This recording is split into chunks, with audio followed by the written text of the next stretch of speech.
I'd like to tell you about the strangest secret in the world. Some years ago, the late Nobel Prize-winning Dr. Albert Schweitzer was being interviewed in London, and a reporter asked him, "Doctor, what's wrong with men today?" And the great doctor was silent a moment, and then he said, "Men simply don't think." It's about this that I want to talk with you. We live today in a golden age. This is an era that man has looked forward to, dreamed of, and worked toward for thousands of years. But since it's here, we pretty well take it for granted. We in America are particularly fortunate to live in the richest land that ever existed on the face of the earth, a land of abundant opportunity for everyone. But do you know what happens? Well, let's take 100 men who start even at the age of 25. Do you have any idea what will happen to those men by the time they're 65? These 100 men who all start even at the age of 25 believe they're going to be successful. If you asked any one of these men if he wanted to be a success, he'd tell you he did. And you'd notice that he was eager toward life, that there was a certain sparkle to his eye, an erectness to his carriage, and life seemed like a pretty interesting adventure to him. But by the time they're 65, 1 will be rich. 4 will be financially independent. 5 will still be working. 54 will be broke. Now think a moment. Out of the 100, only 5 make the grade. Now why do so many fail? What has happened to the sparkle that was there when they were 25? What's become of the dreams, the hopes, the plans? And why is there such a large disparity between what these men intended to do and what they actually accomplished? When we say about 5% achieve success, we have to define success. And here's the best definition I've ever been able to find. Success is the progressive realization of a worthy ideal. If a man is working toward a predetermined goal and knows where he's going, that man is a success. If he's not doing that, he's a failure. Success is the progressive realization of a worthy ideal. Rollo May, the distinguished psychiatrist, wrote a wonderful book called Man's Search for Himself. And in this book he says, the opposite of courage in our society is not cowardice. It is conformity. And there you have the trouble today. It's conformity, people acting like everyone else without knowing why, without knowing where they're going. Now think of it. In America right now, there are over 18 million people 65 years of age and older. And most of them are broke. They're dependent on someone else for life's necessities. Now, we learn to read by the time we're 7. We learn to make a living by the time we're 25. Usually by that time, we're not only making a living, we're supporting a family. And yet by the time we're 65, we haven't learned how to become financially independent in the richest land that has ever been known. Why? We conform. And the trouble is that we're acting like the wrong percentage group, the 95 who don't succeed. Now, why do these people conform? Well, they really don't know. These people believe that their lives are shaped by circumstances, by things that happen to them, by exterior forces. They're outer-directed people. A survey was made one time that covered a lot of men, working men, and these men were asked, "Why do you work? Why do you get up in the morning?" 19 out of 20 had no idea. If you ask them, they'll say, well, everyone goes to work in the morning, and that's the reason they do it, because everyone else is doing it. Now let's get back to our definition of success. Who succeeds? The only person who succeeds is the person who is progressively realizing a worthy ideal. He's the person who says, I'm going to become this, and then begins to work toward that goal. I'll tell you who the successful people are. A success is the school teacher who's teaching school because that's what he or she wants to do. The success is the woman who's a wife and mother because she wanted to become a wife and mother and is doing a good job of it. The success is the man who runs the corner gas station because that was his dream. That's what he wanted to do. The success is the successful salesman who wants to become a top-notch salesman and grow and build with his organization. A success is anyone who is doing deliberately a predetermined job because that's what he decided to do deliberately. But only 1 out of 20 does that. That's why today there isn't really any competition unless we make it for ourselves. Instead of competing, all we have to do is create. You know, for 20 years, I looked for the key which would determine what would happen to a human being. Was there a key I wanted to know which would make the future a promise that we could foretell to a large extent? Was there a key that would guarantee a person's becoming successful if he only knew about it and knew how to use it? Well, there is such a key, and I've found it. Have you ever wondered why so many men work so hard and honestly without ever achieving anything in particular, and others don't seem to work hard and yet seem to get everything? They seem to have the magic touch. You've heard them say that about someone. Everything he touches turns to gold. And have you ever noticed that a man who becomes successful tends to continue to become successful? And on the other hand, have you noticed how a man who's a failure tends to continue to fail? Well, it's because of goals. Some of us have goals, some don't. People with goals succeed because they know where they're going. It's that simple. Think of a ship leaving a harbor, and think of it with the complete voyage mapped out and planned. The captain and crew know exactly where it's going and how long it'll take. It has a definite goal. Now, 9,999 times out of 10,000, it will get to where it started out to get. Now let's take another ship, just like the first, only let's not put a crew on it or a captain at the helm. Let's give it no aiming point, no goal, no destination. We just start the engines and let it go. I think you'll agree with me that if it gets out of the harbor at all, it will either sink or wind up on some deserted beach, a derelict. It can't go anyplace because it has no destination and no guidance, and it's the same with a human being. Take the salesman, for example. There's no other person in the world today with the future of a good salesman. Selling is the world's highest paid profession, if we're good at it and if we know where we're going. Every company needs top-notch salesmen, and they reward those men. The sky's the limit for them. But how many can you find? Someone once said the human race is fixed, not to prevent the strong from winning, but to prevent the weak from losing. The American economy today can be likened to a convoy in time of war. The entire economy is slowed down to protect its weakest link, just as the convoy had to go at the speed that would permit its slowest vessel to remain in formation. That's why it's so easy to make a living today. It takes no particular brains or talent to make a living and support a family today. So we have a plateau of so-called security, if that's what a person's looking for. But we do have to decide how high above this plateau we want to aim. Now let's get back to the strangest secret in the world, the story that I wanted to tell you today. Why do men with goals succeed in life and men without them fail? Well, let me tell you something which, if you really understand it, will alter your life immediately. If you understand completely what I'm going to tell you from this moment on, your life will never be the same again. You will suddenly find that good luck just seems to be attracted to you. The things you want just seem to fall in line, and from now on you won't have the problems, the worries, the gnawing lump of anxiety that perhaps you've experienced before.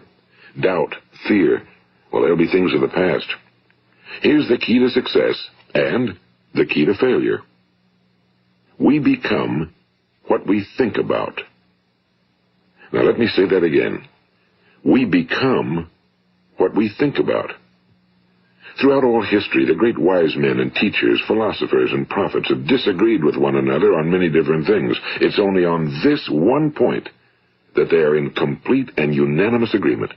Listen to what Marcus Aurelius, the great Roman emperor, said. A man's life is what his thoughts make of it. Disraeli said this, everything comes if a man will only wait. I've brought myself by long meditation to the conviction that a human being with a settled purpose must accomplish it, and that nothing can resist a will that will stake even existence for its fulfillment. Ralph Waldo Emerson said this, a man is what he thinks about all day long. William James said, the greatest discovery of my generation is that human beings can alter their lives by altering their attitudes of mind. And he also said, we need only in cold blood act as if the thing in question were real, and it will become infallibly real by growing into such a connection with our life that it will become real. It will become so knit with habit and emotion that our interest in it will be those which characterize belief. And he also said, if you only care enough for a result, you will almost certainly attain it. If you wish to be rich, you will be rich. If you wish to be learned, you will be learned. If you wish to be good, you will be good. Only you must then really wish these things and wish them exclusively, and not wish at the same time 100 other incompatible things just as strongly. In the Bible, you read in Mark 9:23, if thou canst believe, all things are possible to him that believeth. My old friend Dr. Norman Vincent Peale put it this way, this is one of the greatest laws in the universe. Fervently do I wish I had discovered it as a very young man. It dawned upon me much later in life, and I found it to be one of the greatest, if not my greatest discovery outside of my relationship to God. The great law, briefly and simply stated, is that if you think in negative terms, you will get negative results. If you think in positive terms, you will achieve positive results. That is the simple fact, he went on to say, which is at the basis of an astonishing law of prosperity and success. In 3 words, believe and succeed. William Shakespeare put it this way: our doubts are traitors and make us lose the good we oft might win by fearing to attempt. George Bernard Shaw said, people are always blaming their circumstances for what they are. I don't believe in circumstances. The people who get on in this world are the people who get up and look for the circumstances they want, and if they can't find them, make them. Well, it's pretty apparent, isn't it? And every person who discovered this for a while believed that he was the first one to work it out. We become what we think about. Now, it stands to reason that a person who's thinking about a concrete and worthwhile goal is going to reach it, because that's what he's thinking about, and we become what we think about. Conversely, the man who has no goal, who doesn't know where he's going, and whose thoughts must therefore be thoughts of confusion and anxiety and fear and worry, becomes what he thinks about. His life becomes one of frustration and fear and anxiety and worry. And if he thinks about nothing, he becomes nothing. Now, how does it work? Why do we become what we think about? Well, I'll tell you how it works as far as we know. Now, to do this, I want to tell you about a situation that parallels the human mind. Suppose a farmer has some land, and it's good fertile land. Now, the land gives the farmer a choice.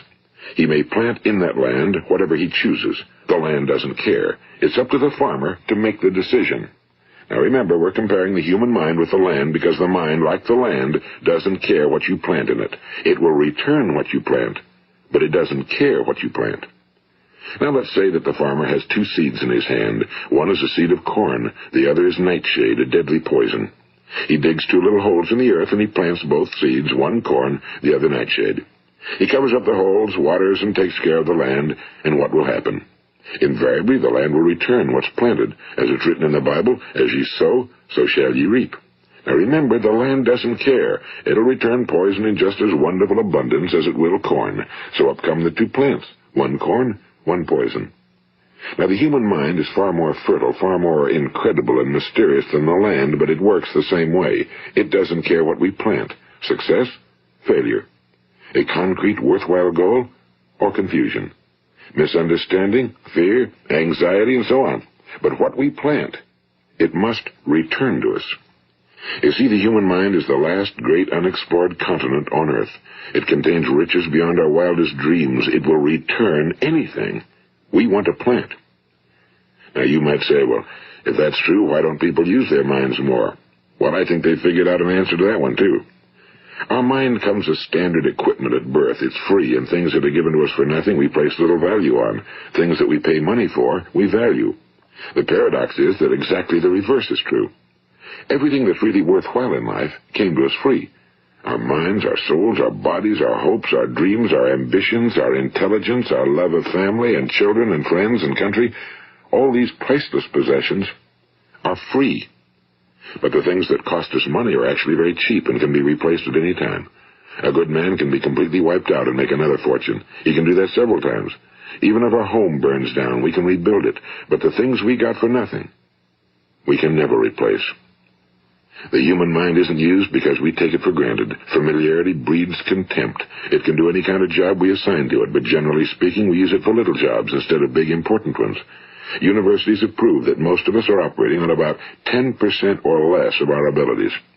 So decide now, what is it you want? Plant your goal in your mind. It's the most important decision you'll ever make in your entire life. What is it you want? Do you want to be an outstanding salesman? A better worker at your particular job? Do you want to go places in your company, in your community?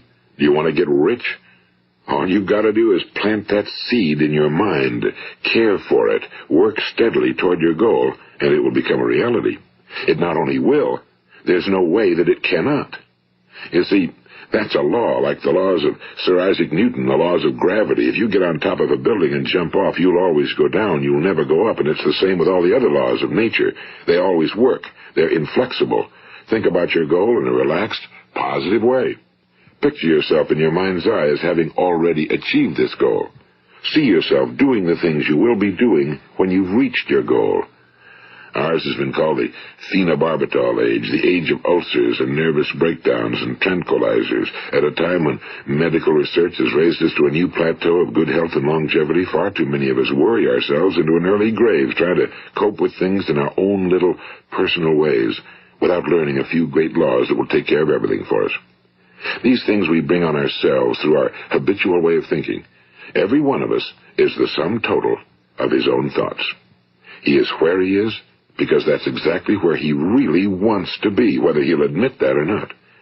Each of us must live off the fruit of his thoughts in the future, because what you think today and tomorrow, next month and next year, will mold your life and determine your future. You're guided by your mind. I remember one time I was driving through eastern Arizona, and I saw one of those giant earth-moving machines roaring along the road at about 35 miles an hour with what looked like 30 tons of dirt in it. A tremendous, incredible machine, and there was a little man perched way up on top with the wheel in his hands guiding it. And as I drove along, I was struck by the similarity of that machine to the human mind. Just suppose you're sitting at the controls of such a vast source of energy. Are you going to sit back and fold your arms and let it run itself into a ditch? Or are you going to keep both hands firmly on the wheel and control and direct this power to a specific, worthwhile purpose? It's up to you. You're in the driver's seat. You see, the very law that gives us success is a two-edged sword. We must control our thinking. The same rule that can lead a man to a life of success, wealth, happiness, and all the things he ever dreamed of for himself and his family. That very same law can lead him into the gutter. It's all in how he uses it, for good or for bad. This is the strangest secret in the world. Now, why do I say it's strange, and why do I call it a secret? Actually, it isn't a secret at all. It was first promulgated by some of the earliest wise men, and it appears again and again throughout the Bible, but very few people have learned it, understand it. That's why it's strange, and why for some equally strange reason it virtually remains a secret. I believe that you could go out and walk down the main street of your town and ask one man after another what the secret of success is, and you probably wouldn't run into one man in a month who could tell you. Now, this information is enormously valuable to us if we really understand it and apply it. It's valuable to us not only for our own lives, but the lives of those around us, our families, employees, associates, and friends. Life should be an exciting adventure. It should never be a bore. A man should live fully, be alive. He should be glad to get out of bed in the morning. He should be doing a job he likes to do because he does it well. One time I heard Grove Patterson, the great late editor-in-chief of the Toledo Daily Blade, make a speech, and as he concluded his speech, he said something I've never forgotten. He said, "My years in the newspaper business have convinced me of several things. Among them, that people are basically good, and that we came from someplace, and we're going someplace. So we should make our time here an exciting adventure. The architect of the universe didn't build a stairway leading nowhere." And the greatest teacher of all, the carpenter from the plains of Galilee, gave us the secret time and time again. As ye believe, so shall it be done unto you. I've explained the strangest secret in the world and how it works. Now, on this side, I want to explain how you can prove to yourself the enormous returns possible in your own life by putting this secret to a practical test. I want you to make a test that will last 30 days. It isn't going to be easy, but if you'll give it a good try, it will completely change your life for the better. Now, back in the 17th century, Sir Isaac Newton, the English mathematician and natural philosopher, gave us some natural laws of physics which apply as much to human beings as they do to the movement of bodies in the universe. And one of these laws is that for every action, there is an equal and opposite reaction. Simply stated, as it applies to you and me, it means we can achieve nothing without paying the price. The results of your 30-day experiment will be in direct proportion to the effort you put forth. To be a doctor, you must pay the price of long years of difficult study. To be successful in selling, and remember that each of us succeeds to the extent of his ability to sell. Selling our families on our ideas, selling education in schools, selling our children on the advantages of living the good and honest life, selling our associates and employees on the importance of being exceptional people. To, of course, the profession of selling itself. But to be successful in selling our way to the good life, we must be willing to pay the price. And what is that price? Well, it's many things. First, it's understanding emotionally, as well as intellectually, that we literally become what we think about, that we must control our thoughts if we're to control our lives. It's understanding fully that as ye sow, so shall ye reap. Second, it's cutting away all fetters from the mind and permitting it to soar as it was divinely designed to do. It's the realization that your limitations are self-imposed and that the opportunities for you today are enormous beyond belief. It's rising above narrow-minded pettiness and prejudice. And third, it's using all your courage to force yourself to think positively on your own problem, to set a definite and clearly defined goal for yourself, to let your marvelous mind think about your goal from all possible angles, to let your imagination speculate freely upon many different possible solutions, to refuse to believe that there are any circumstances sufficiently strong to defeat you in the accomplishment of your purpose, to act promptly and decisively when your course is clear, and to keep constantly aware of the fact that you are, at this moment, standing in the middle of your own acres of diamonds, as Russell Conwell used to point out. And fourth, save at least 10% of every dollar you earn. It's also remembering that no matter what your present job, it has enormous possibilities, if you're willing to pay the price. Now let's just go over the important points in the price each of us must pay to achieve the wonderful life that can be ours. It is, of course, worth any price. 1. You will become what you think about. 2. Remember the word imagination and let your mind begin to soar. 3. Courage. Concentrate on your goal every day. 4. Save 10% of what you earn. And 5. Action. Ideas are worthless unless we act on them. Now, I'll try to outline the 30-day test I want you to make. Keep in mind that you have nothing to lose by making this test and everything you could possibly want to gain. There are two things that may be said of everyone. Each of us wants something, and each of us is afraid of something. I want you to write on a card what it is you want more than anything else. It may be more money. Perhaps you'd like to double your income or make a specific amount of money. It may be a beautiful home. It may be success at your job. It may be a particular position in life. It could be a more harmonious family. Each of us wants something. Now write down on your card specifically what it is you want. Make sure it's a single goal and clearly defined. You needn't show it to anyone, but carry it with you so that you can look at it several times a day. Think about it in a cheerful, relaxed, positive way each morning when you get up, and immediately you have something to work for, something to get out of bed for, something to live for. Look at it every chance you get during the day and just before going to bed at night. And as you look at it, remember that you must become what you think about, and since you're thinking about your goal, you realize that soon it will be yours. In fact, it's yours really the moment you write it down and begin to think about it.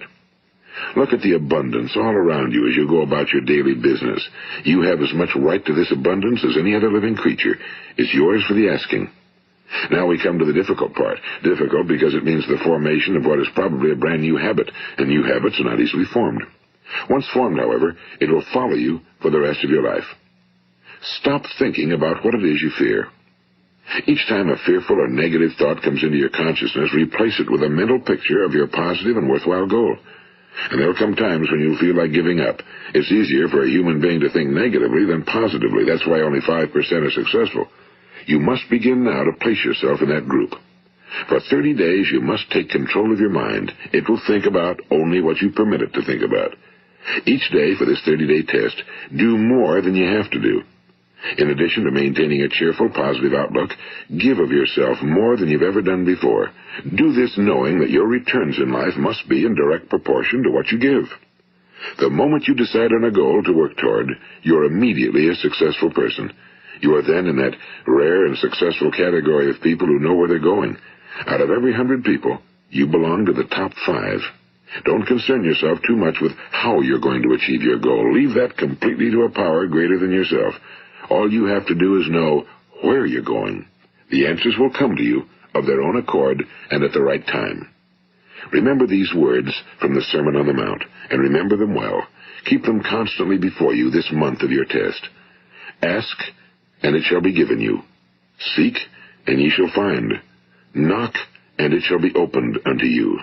For every one that asketh receiveth, and he that seeketh findeth, and to him that knocketh it shall be opened. It's as marvelous and as simple as that. In fact, it's so simple that in our seemingly complicated world, it's difficult for an adult to understand that all he needs is a purpose and faith. For 30 days, do your very best. If you're a salesman, go at it as you've never done before, not in a hectic fashion, but with the calm, cheerful assurance that time well spent will give you the abundance in return you deserve and want. If you're a homemaker, devote your 30-day test to completely giving of yourself without thinking about receiving anything in return, and you'll be amazed at the difference it makes in your life. No matter what your job, do it as you've never done it before for 30 days. And if you've kept your goal before you every day, you'll wonder and marvel at this new life you've found. Dorothea Brand, the outstanding editor and writer, discovered it for herself and tells about it in her fine book, Wake Up and Live. Her entire philosophy is reduced to the words, act as though it were impossible to fail. She made her own test with sincerity and faith, and her entire life was changed to one of overwhelming success. Now, you make your test for 30 full days. Don't start your test until you've made up your mind to stick with it. You see, by being persistent, you're demonstrating faith. Persistence is simply another word for faith. If you didn't have faith, you'd never persist. If you should fail during your first 30 days, by that I mean suddenly find yourself overwhelmed by negative thoughts, you've got to start over again from that point and go 30 more days. Gradually, your new habit will form until you find yourself one of that wonderful minority to whom virtually nothing is impossible. And don't forget the card. It's vitally important as you begin this new way of living. On one side of the card, write your goal, whatever it may be. On the other side, write the words we've quoted from the Sermon on the Mount. Ask, and it shall be given you. Seek, and ye shall find. Knock, and it shall be opened unto you. Nothing great was ever accomplished without inspiration. See that during these crucial first 30 days, your own inspiration is kept at a peak. And above all, don't worry. Worry brings fear, and fear is crippling. The only thing that can cause you to worry during your test is trying to do it all yourself. Know that all you have to do is hold your goal before you. Everything else will take care of itself. Remember also to keep calm and cheerful. Don't let petty things annoy you and get you off course.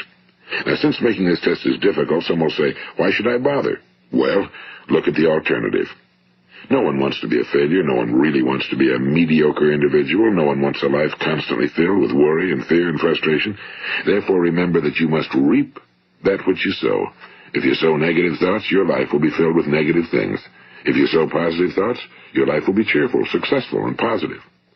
Now, gradually, you will have a tendency to forget what you've heard on this recording. Play it often.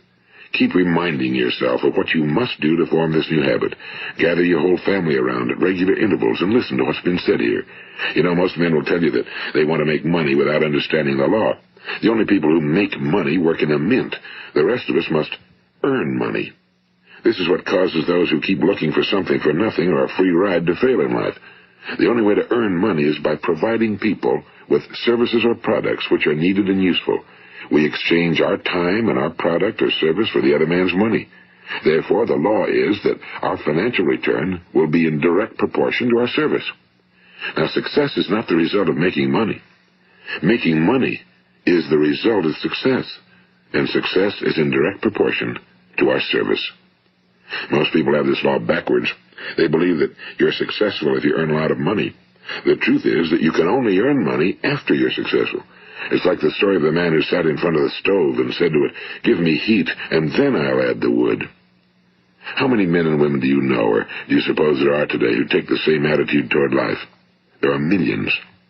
We've got to put the fuel in before we can expect heat. Likewise, we've got to be of service first before we can expect money. Don't concern yourself with the money. Be of service, build, work, dream, create. Do this, and you'll find there's no limit to the prosperity and abundance that will come to you. Prosperity, you know, is founded upon a law of mutual exchange. Any person who contributes to prosperity must prosper in turn himself. Sometimes the return will not come from those you serve, but it must come to you from someplace, because that's the law. For every action, there is an equal and opposite reaction. As you go daily through your 30-day test period, remember that your success will always be measured by the quality and quantity of service you render, and money is a yardstick for measuring this service. No man can get rich himself unless he enriches others. Now, there are no exceptions to a law. You can drive down any street in America and from your car estimate the service that's being rendered by the people living on that street. Had you ever thought of this yardstick before? It's interesting. Some, like ministers and priests and other devoted people, measure their returns in the realm of the spiritual, but again, their returns are equal to their service. Once this law is fully understood, any thinking person can tell his own fortune. If he wants more, he must be of more service to those from whom he receives his return. If he wants less, he has only to reduce his service. This is the price you must pay for what you want. If you believe you can enrich yourself by deluding others, you can end only by deluding yourself. It may take some time, but just as surely as you breathe, you'll get back what you put out. Don't ever make the mistake of thinking you can avert this. It's impossible. The prisons and the streets where the lonely walk are filled with people who tried to make new laws just for themselves. We may avoid the laws of man for a while, but there are greater laws that cannot be broken. An outstanding medical doctor recently pointed out 6 steps that will help you realize success. 1. Set yourself a definite goal. 2. Quit running yourself down. 3. Stop thinking of all the reasons why you cannot be successful and instead think of all the reasons why you can. 4. Trace your attitudes back through your childhood and try to discover where you first got the idea you couldn't be successful, if that's the way you've been thinking. 5. Change the image you have of yourself by writing out a description of the person you would like to be. And 6. Act the part of the successful person you have decided to become.